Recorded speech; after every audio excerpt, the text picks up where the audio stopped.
wawili tena ni mwili mmoja. Wewe ni wangu kweli na mimi ni wako. I love you mpenzi wangu, I need you siku zote. I love you.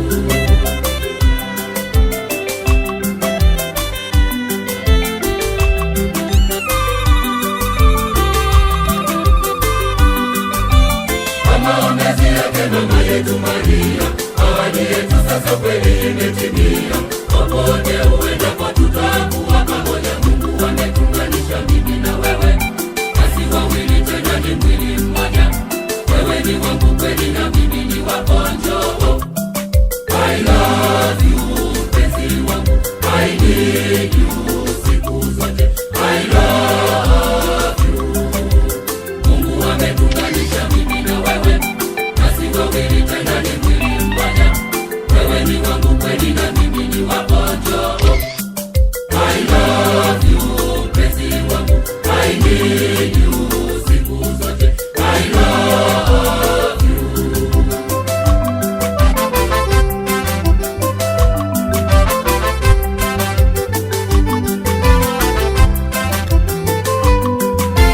Tangu moyo wangu mimi nakupenda, tulizo la moyo wangu njoo karibu yangu. Popote uendapo tutakuwa pamoja. Mungu ametunganisha mimi na wewe, basi wawili tena ni mwili mmoja. Wewe ni wangu kweli na mimi ni wako.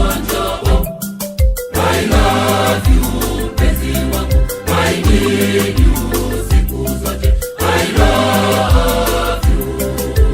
Mungu ametunganisha mimi na wewe, basi wawili tena ni mwili mmoja. Wewe ni wangu kweli na mimi ni wako. I love you mpenzi wangu, I need you siku zote. I love you.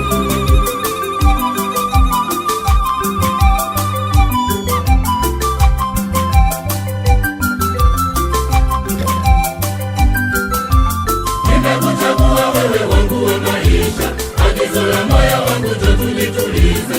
Popote uendapo tutakuwa pamoja. Mungu ametunganisha mimi na wewe, basi wawili tena ni mwili mmoja. Wewe ni wangu kweli na mimi ni wako. I love you mpenzi wangu, I need you siku zote. I love you. Mungu ametunganisha mimi na wewe, basi wawili tena ni mwili mmoja. Wewe ni wangu kweli na mimi ni wako. I love you mpenzi wangu, I need you siku zote. I love you.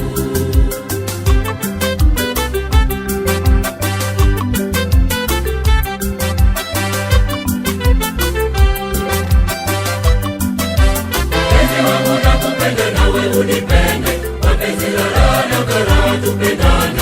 Popote uendapo tutakuwa pamoja. Mungu ametunganisha mimi na wewe, basi wawili tena ni mwili mmoja. Wewe ni wangu kweli na mimi ni wako. I love you mpenzi wangu, I need you. Ulinzi na usalama katika sherehe hii. Mimi naitwa Mashala, nasimamia vifaa vyote hapa na nahakikishia kwamba hivi usalama upo wa kutosha. Viti vitakuwa salama na vyakula ni salama, hadi mazingira yote yatakuwa salama. Asanteni sana wanakamati na watu wote, kamati nzima ijisikie huru. Tunawakaribisha, sherehe iwe safi.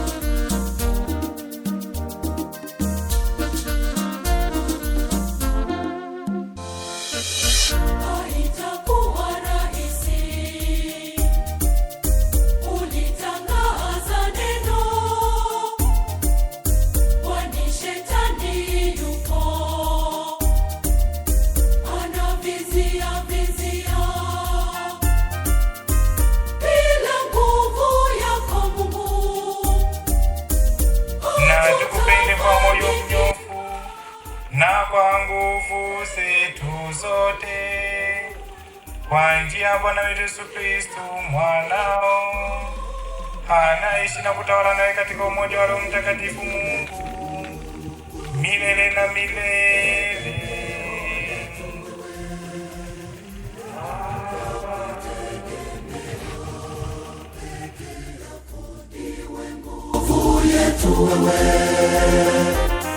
Tumaini letu kwako Bwana, tegemeo letu. Kwenye haya ni neema juu ya neema, tena roho ya utauwa haina bei, kama lilivyo jua kumpambazuka katika mahali pa Bwana palipo juu sana, ndivyo ulivyo uzuri wake mwema katika madaraka ya nyumbani mwake. Neno la Bwana.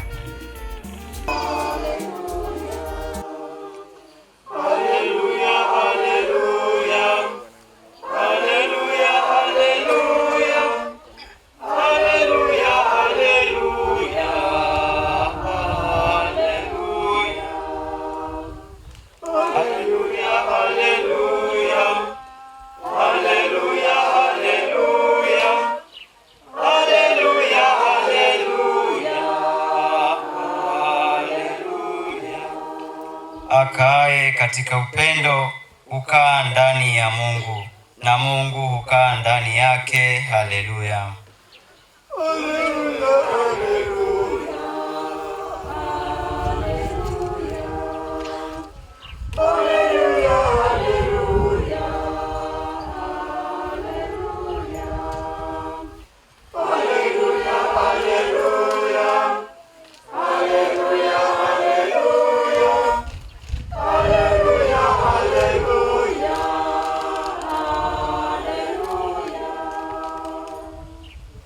Bwana awe nanyi.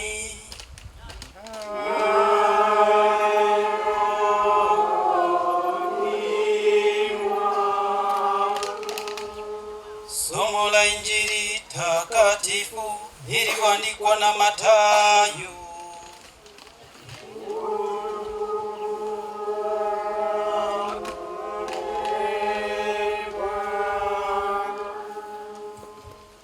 Yesu aliwaambia wanafunzi wake, ninyi ni chumvi ya dunia, lakini chumvi ikiwa imeharibika itatiwa nini hata ikolee? Haifai tena kabisa, ila hutupwa nje na kukanyagwa na watu. Ninyi ni nuru ya ulimwengu. Mji hauwezi kusitirika ukiwa juu ya mlima, wala watu hawawashi taa na kuweka chini ya pishi, bali juu ya kiango, nayo yaangaza wote waliomo nyumbani. Vivyo hivyo nuru yenu na iangaze mbele ya watu, wapate kuyaona matendo yenu mema, mtukuze Baba yenu aliye mbinguni.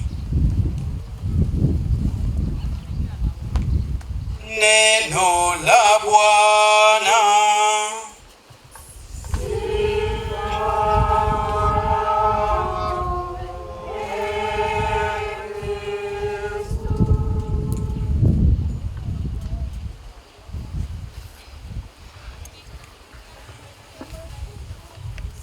Katika homilia fupi ya masomo yetu tuliyosikia siku ya leo, ambapo ndani yake tunaunganika na familia hii wanapomshukuru Mungu, tunaunganika na binti yetu huyu anapomshukuru Mwenyezi Mungu kwa yale yanayoenda kuanza kutendeka kuanzia leo. Kumbe mpendo wetu, leo kwa namna pekee ni siku ya kujiuliza. Unapoingia katika ndoa, unataka uwe mke wa namna gani? Unataka familia yako iwe ya namna gani?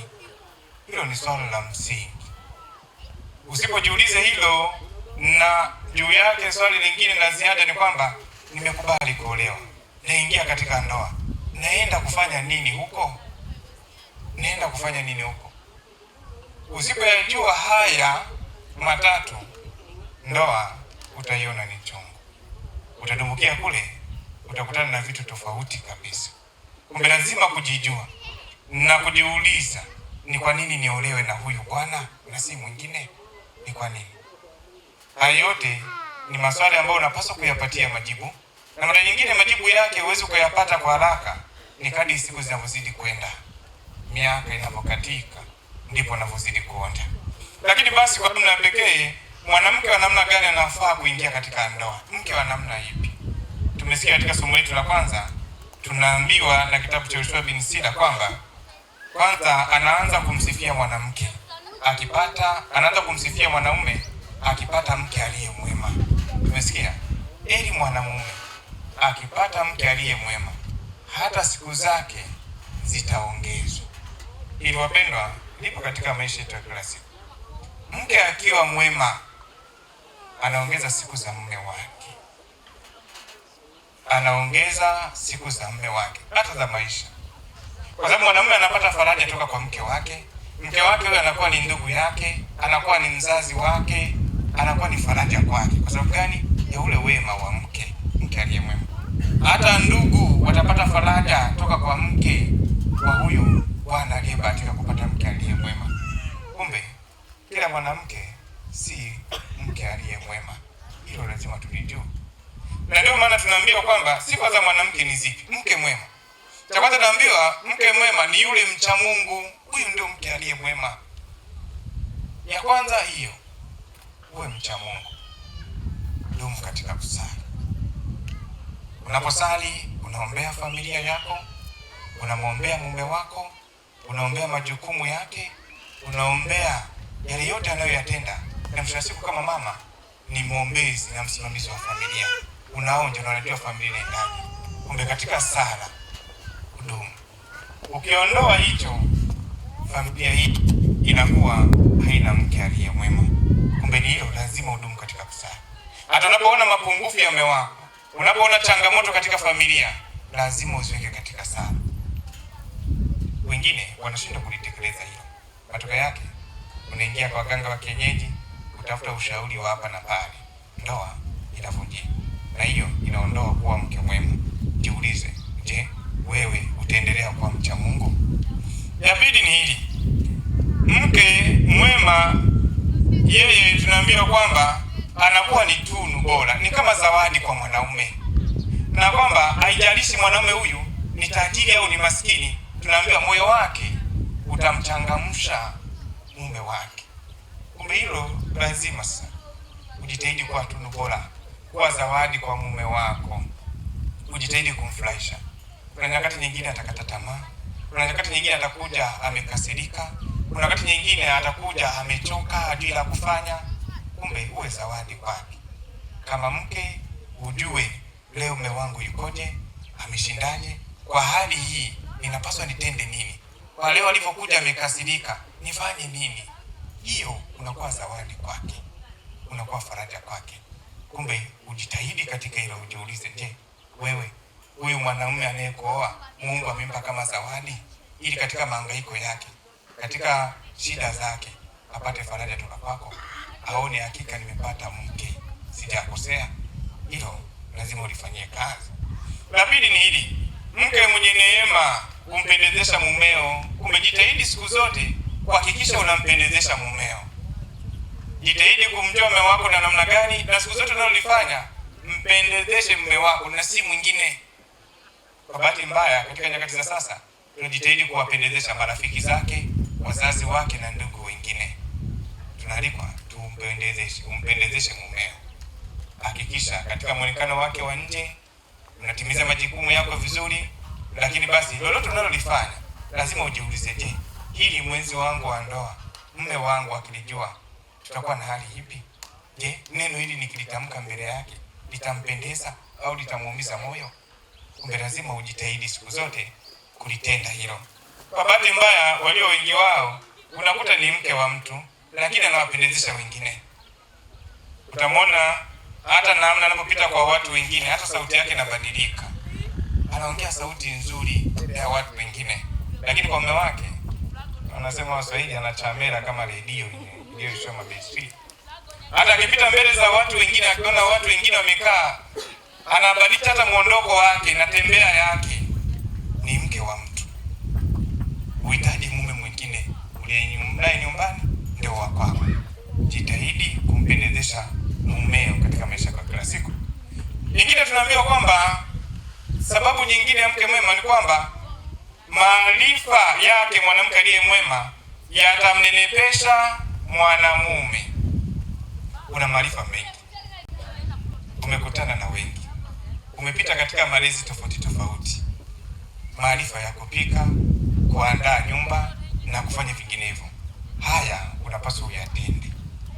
Na haya wapendwa, ndio anayofanya ni kwa nini mtu asikuache. Ni kwa nini mtu akulilie unapoamua, unapotaka kuachana. Ni haya maarifa. Uyatumie vizuri. Kama ni chakula kizuri, mpikie vizuri. Wajibu wako kumvalisha na kufanya nini, yatende hayo. Haya yote yatamfanya awe na furaha. Kingine tunaambiwa kuwa kuyatenda sasa yote haya, mwisho wa siku basi anahitajika mwanamke aliye mtulivu. Tumeambiwa mwanamke aliye mtulivu na mwenye haya, yaani aibu, ni tunu juu ya Bwana. Kumbe wewe mtulivu katika ndoa yako. Usisikilize ya wengine. Usipende ushauri wa wengine. Ndoa ni ya watu watatu. Yaani ni mume na mke. Anayeingia watatu pale ni Mungu mwenyewe. Ndio maana lazima uwe mcha Mungu. Haya ni kama mafiga. Ukiondoa kitu kimoja pale, ndoa hii inavurugika. Ukiongeza kingine pale, haiwezekani. Kumbe ujitahidi katika kuwa mtulivu. Utasikia mengi juu ya mwenzi wako, lakini si sasa moja kwa moja. Tulia, fuatilia kama ni kweli, tafuta muda mwafaka, mwambie mwenzangu 1, 2, 3. Akikwambia sijatenda, muamini. Ile siku ikija katokea, mwambie nilikwambia, tazama.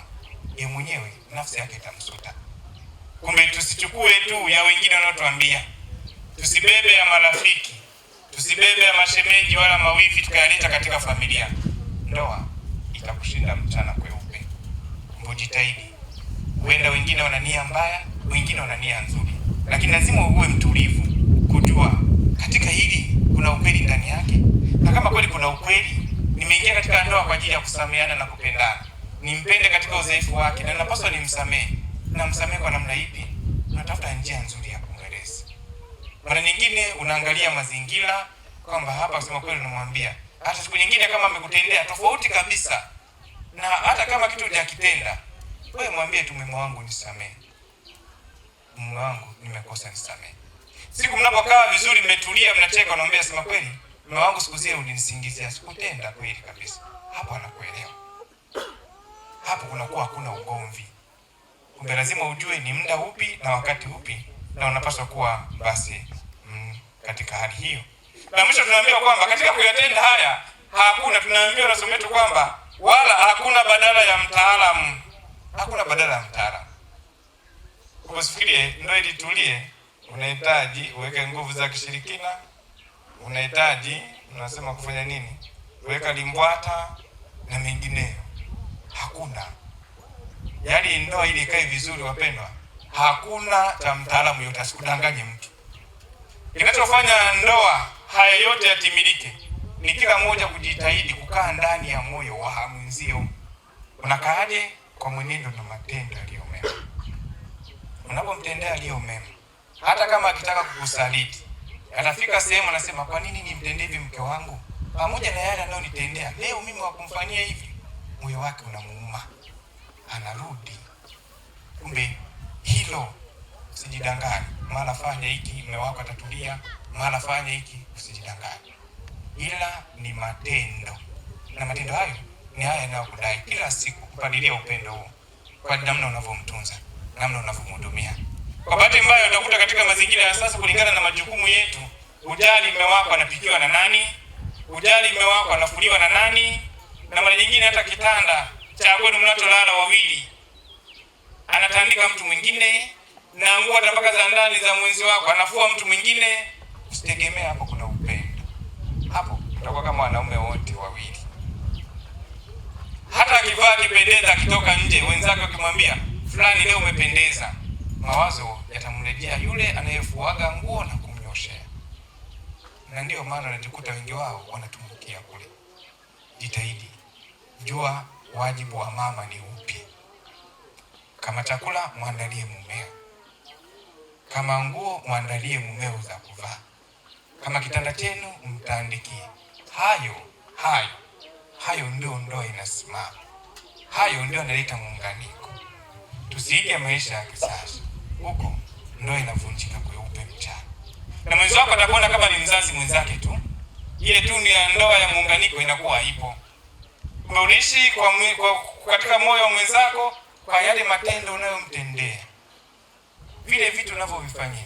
Hata wakija wageni nyumbani unamsifia, hongera, chakula kizuri, kitamu. Unadhania anajua kabisa amepika fulani, amepika mfanyakazi. Moyo wake utaanza kuelekea kule. Ukiyatenda hayo, uwe tayari kupokea na matokeo yake, wala usilaumu. Kumbe tunakuombea kwa Mwenyezi Mungu. Na ndio maana tunaambia katika Injili yetu, ukawe nuru, kawe tunu katika ndoa yako. Nuru ni mwanga. Ni mwanga. Mwenzako anatafuta mwanga. Na mwanga ameona ataupata kwako. Anatamani kwamba mtaishi pamoja, mtazeeka pamoja. Utakuwa msaada kwake, utawajali wazazi wake na ndugu zake wote. Kumbe ukalete mwanga. Ili mtu atamani kwamba na mimi natamani katika maisha ya ndoa niishi kama ndoa ya fulani. Kama fulani wanavyopendana. Kumbe ukayatende hayo, na sisi tunakuombea kwa Mwenyezi Mungu neema na baraka ili akujalie ukaishi hayo, ukadumu hayo. Leo na siku nyingine sisi tunashuhudia tu. Kumbe tunavyoambiwa kama na somo letu kwamba mwanamke asiye mtulivu, asiye na haya ni chukizo mbele ya Mwenyezi Mungu. Hatutarajii, na macho yetu walau tunaangalia miaka 5 ya kwanza ya ndoa yenu, namna mnavyoishi. Hiyo itatupa picha. Leo wengi wamekusanyika, wametolea gharama zao kwa ajili yako. Kumbe ukajitahidi basi kuona hata haya, ni kwa nini ndoa hii ivunjike? Ni kwa nini tuachane? La muhimu, ujue unaingia katika ndoa kwenda kujifunza kumpenda mwenzi wako, kwenda kujifunza kumsamehe mwenzi wako. Hivyo ndio vitu viwili mnaenda kufanya kwenye ndoa. Lolote atakalo kufanyia, hata kama ni ovu kiasi gani, jua nimekuja katika ndoa kwa ajili ya kumsamehe mwenzangu. Nimekuja katika ndoa yangu kwa ajili ya kujifunza kumpenda. Na upendo hauna kikomo. Upendo hauhesabu mabaya. Upendo unavumilia yote. Na upendo huo unaodaiwa ni ule upendo basi wa kimungu. Kuwa hata tayari wewe uumie mwenzako afaidike. Ule upendo ambao Kristo yeye alikubali kufa ili sisi tupate uzima wa milele. Ukampende mwenzi wako, ukamjali, mkasaidiane, mnaenda kuwa mwili mmoja na si wawili tena. Mkatende hayo, hata hatimaye mzeeke pamoja. Unakuwa bibi na yeye anakuwa babu, mkikaa pamoja mkifurahia uzee wenu na hatimaye kufikia katika uzima wa milele mbinguni. Tumsifu Yesu Kristo.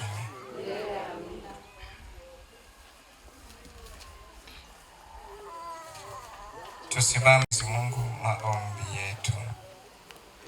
Ndugu zangu, tumuombee ndugu yetu huyu anayeenda kuanza maisha ya ndoa. Mwenyezi Mungu amjalie neema na baraka zake. Tutaitikia, twakuomba utusikie. Umjalie ndugu yetu huyu, yeye na mwenzi wake, wawe na umoja katika roho na mambo yote. Wasikae pamoja kama mabwana na mjakazi, bali wapendane kama Kristo alivyopendana na kanisa lake. Bwana, wasaidie wavumiliane na kuzoeana kwa saburi na mapendo. Wasali pamoja na kuombeana kwa Mungu. Bwana, wawalee watoto wao vema na kuwapeleka kwa Kristo. Wawakabidhi wajukuu mila za wazee zilizo njema. Bwana, nyumba yao ikawe kanisa dogo na familia yao iwe msingi wa Mungu. Umsaidie mpendo wetu huyu, yeye na mwenzi wake, wakaishi ndoa njema, watumie daima neema za sakramenti, wasimfungulie shetani mlango hata mara moja, waishi vema na kusali pamoja, ili Bwana Yesu aweze kukaa kati yao maisha yao yote, kwa njia ya Kristo Bwana wetu. Tuketi kwa ajili ya sadaka.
Salini ndugu, ili sadaka yangu na yenu ikubarike kwa Mungu Baba Mwenyezi. Bwana, pokea sadaka kwa sifa na utukufu wa jina na kwa manufaa yetu sisi na ya kanisa lako lote takatifu. Mungu, Bwana, tunakutolea sadaka hii ya sifa kwa ajili ya mapaji na neema ulizoijalia familia hii na binti yao. Tunakusihi kwa unyenyekevu utujalie hayo tunayokukirimia bila mastahili yetu, tuyatumie kwa ajili ya utukufu wa jina lako, kwa njia ya Kristo Bwana wetu.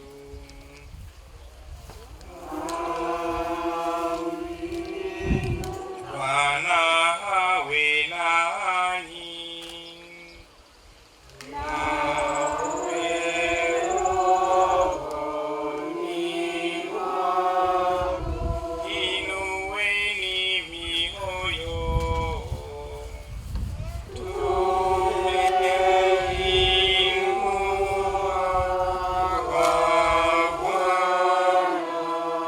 Tumshukuru Bwana Mungu wetu.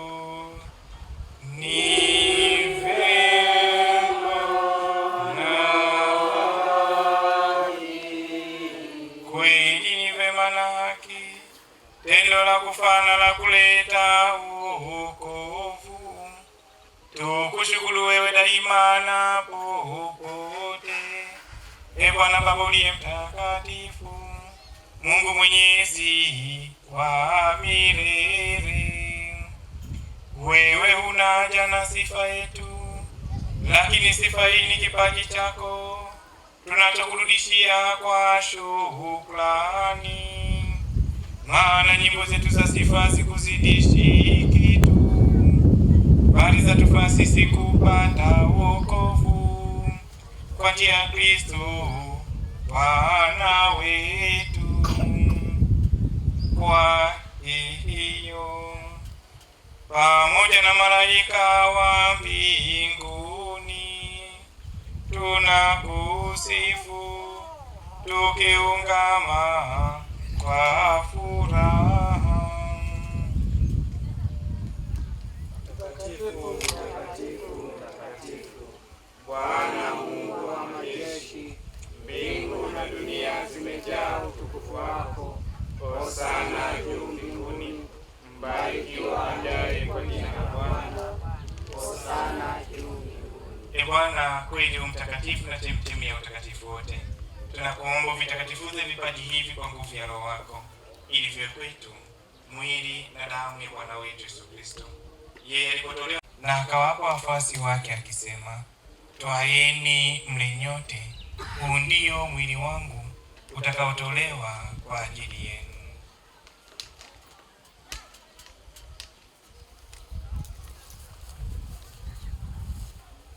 Vivyo vivyo baada ya kula, akitoa kikombe na kushukuru tena, aliwapa wafuasi wake akisema, twaeni mnywe nyote, hiki ndicho kikombe cha damu yangu, damu ya agano jipya na la milele, itakaomwagika kwa ajili yenu na kwa ajili ya wingi kwa maondoleo ya dhambi. Fanyeni hivi kwa ukumbusho wangu.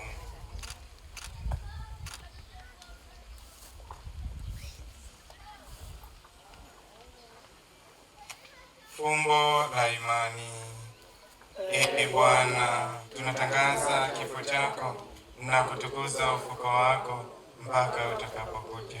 Kwa hiyo Bwana, tunapoadhimisha ukumbusho wa kifo na ufufuko wake mwanao, tunakutolea mkate wa uzima na kikombe cha wokovu. Tunakushukuru kwa kuwa umetustahilisha kusimama mbele yako na kutumikia. Pia tunakusihi kwa unyenyekevu, ili kwa kushiriki mwili na damu ya Kristo tukusanywe na Roho Mtakatifu tupate kuwa jamaa moja. Bwana, ulikumbuka kanisa lako linapopote duniani, ulikamilisha katika mapendo, pamoja na Baba Mtakatifu wetu Leo wa 14 na askofu wetu Flavian Kasala na wakleri wote. Wakumbuke pia ndugu marehemu wa ukoo na familia hii ya Mabugwe waliofariki dunia wakiwa na tumaini la ufufuko, na marehemu wote waliofariki dunia katika huruma yako uwapokee kwenye nuru ya uso wako.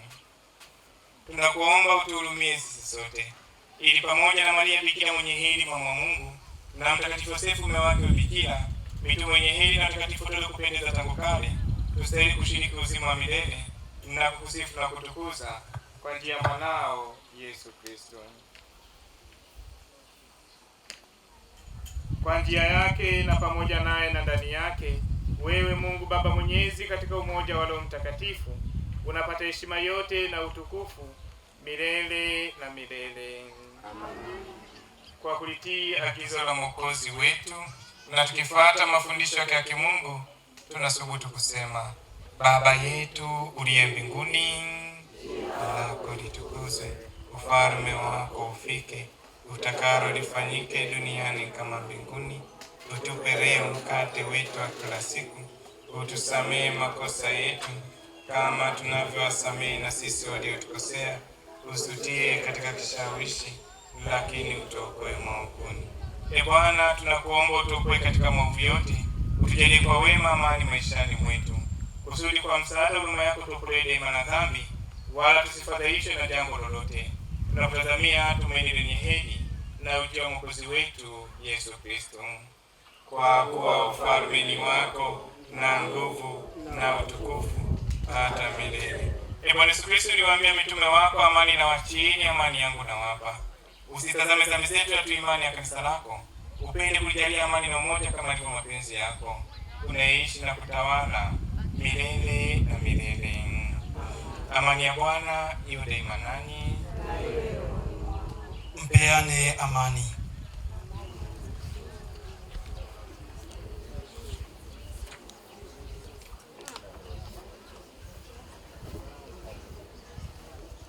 Mwana kondoo wa Mungu, uondoaye dhambi za ulimwengu, utuhurumie. Mwana kondoo wa Mungu, uondoaye dhambi za ulimwengu, utuhurumie. Mwana kondoo wa Mungu, uondoaye dhambi za ulimwengu, utujalie. Tazama mwana kondoo wa Mungu, tazama ondoaye dhambi za ulimwengu. Heri hao walioalikwa kwenye karamu ya mwana kondoo. Ee Bwana, sistahili uingie kwangu, lakini sema neno tu na roho yangu itapona.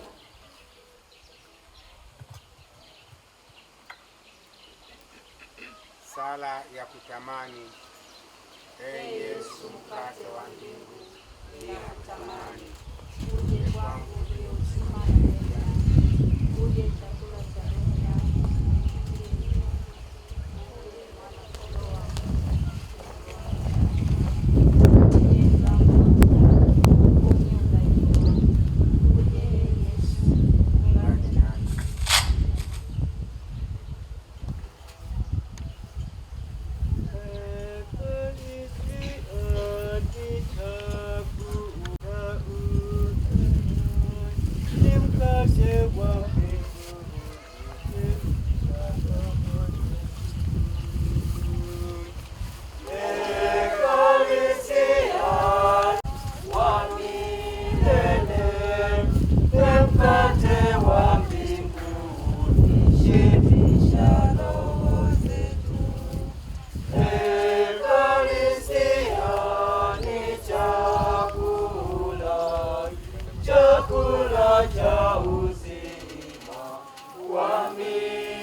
Sala Mtakatifu Inyasi.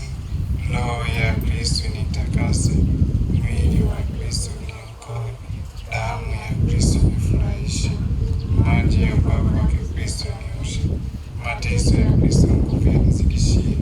Ee Yesu mwema, unisikilize katika magonjwa yako.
tunakushukuru, ukakifanya kiwe kwetu sakramenti ya mwanao ileta wokovu yenye kutulisha kiroho.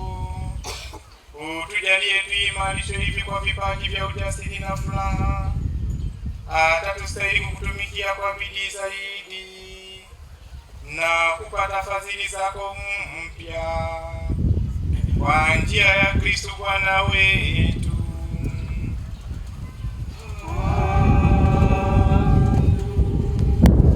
Msifu Yesu Kristo. Basi tunawashukuru nyote kwa kuungana na familia hii katika adhimisho hili la misa takatifu wanapomshukuru Mwenyezi Mungu. Kumbe tunaombea neema na baraka na yote watakayoyafanya siku ya leo na siku zijazo katika maisha yao, basi Mwenyezi Mungu aweze kuwatangulia.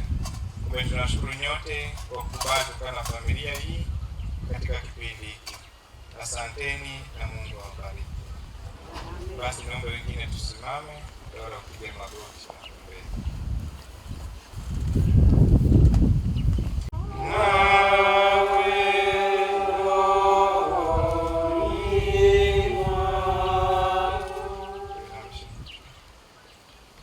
Mungu aliye chemichemi na asili ya baraka zote, apende kukupa neema, akumiminie wingi wa baraka zake, akuhifadhi salama na akukinge na madhara yote katika maisha yako na familia yako nzima.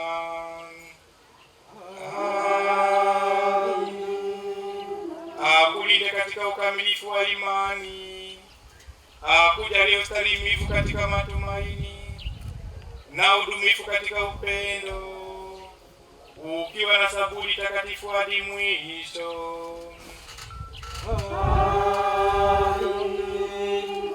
Akujalie baraka ya watoto, faraja ya marafiki na ndugu na jamaa katika maisha yako na maisha ya ndoa yako yote.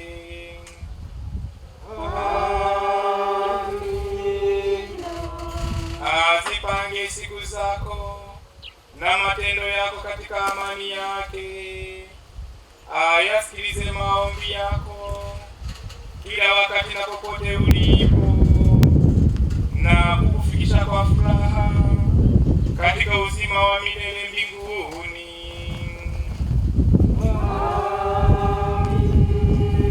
Na kwa maombezi ya watakatifu wote, na kwa maombezi ya mama yetu Bikira Maria, mama wa familia, kushukie na kukaa nawe daima.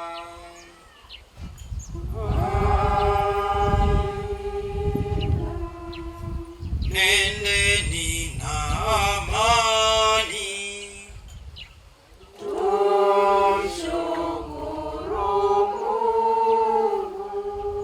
Asanteni na siku njema.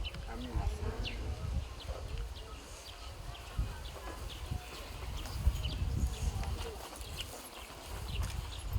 Aya, wazazi tusogee. Doro sogea.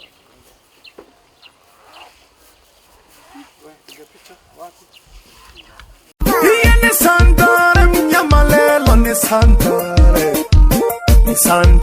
gentleman ni santare gentleman ni santare consilelo ni santare gentleman ni santare tofalelo ni santare. Zogibana vane ni mwerurum ke meko sholoma ya toshiri nampala ya komagio nayomba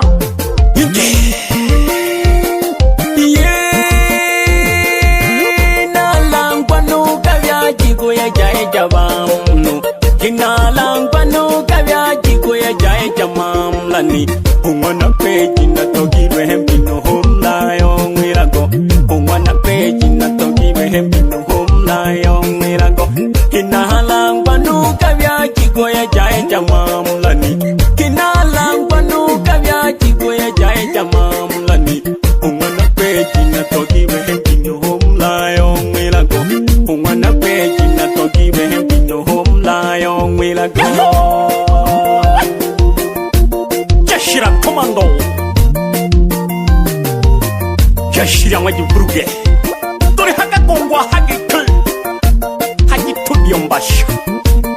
na ukosi kenu tofa nuchenge alitubeke jamlimo misumba Mbasha studio bebe shule ya ng'ombe sokuna honzuno na hakiki.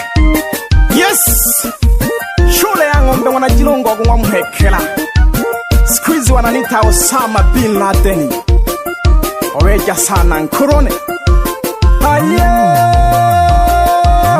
wajilonga na le mongo telalia na lenjilo na nego de data janzo la na tapungo kila kwe misoka na kolizi shaka mamlani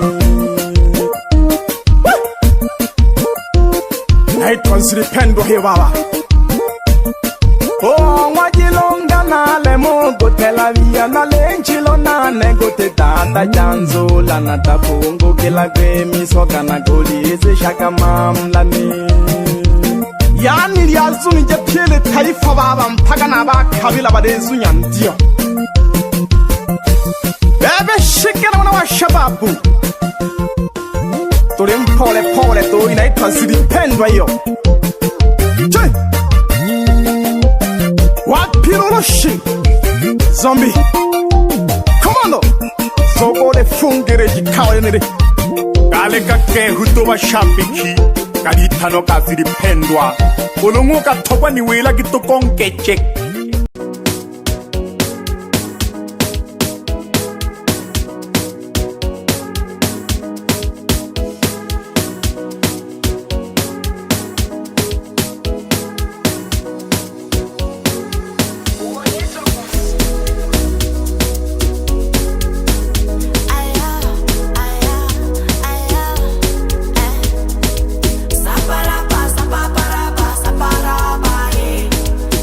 Para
tseo di etsang ha una tjhelete empa ntho tseo di etsang ke tsa batho ba nang le tjhelete.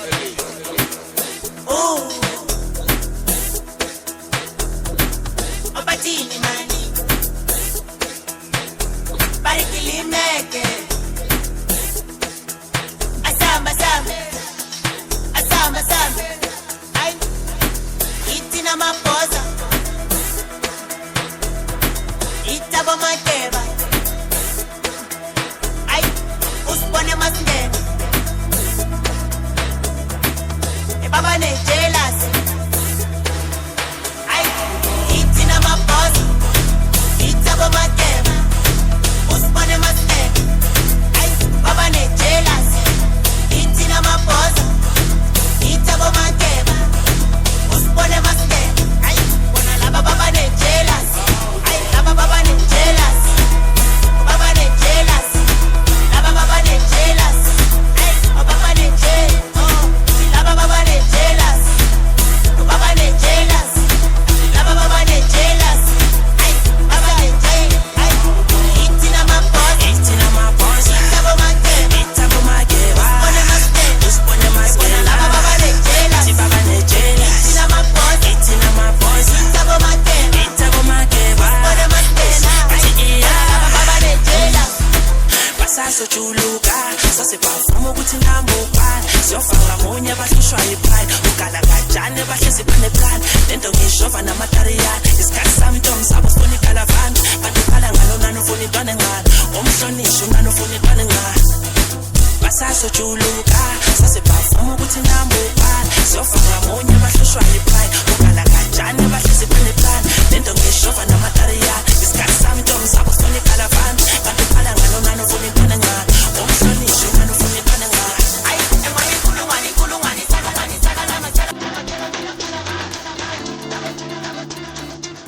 It's DJ on the beat.